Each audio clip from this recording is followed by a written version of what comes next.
કાકા ખૂટી જાય, કુટુંબ ખૂટી જાય, એ મિત્રો ભાઈઓ અને તમારા ભાંડરો બધાય ખૂટી જાય ને, તેથી મારી મેલડી એવા કાળા માથાના માનવીને કહેતી હોય, સાંભળ ગાંડા, એ ગાંડા તારા કુળમાં કદાચ હું મેલડી પૂજાતી હોય કે ન પૂજાતી હોય, કદાચ ગાંડા જીભાનની માથે મારી મેલડીનું કોઈ દી તે નામય ન લીધું હોય ને, એકવાર ગાંડા મને મેલડીને ખાલી એકવાર તો યાદ કર.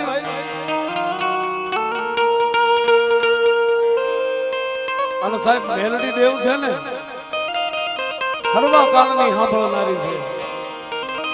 મારી મેલડીના તો ખૂબ હરવા કાન છે સાહેબ. કદાચ કાળા માથાની બાયુએ પગમાં ઝાંઝર પહેરાવ્યો એનો અવાજ તો બધાયને સંભળાય સાહેબ.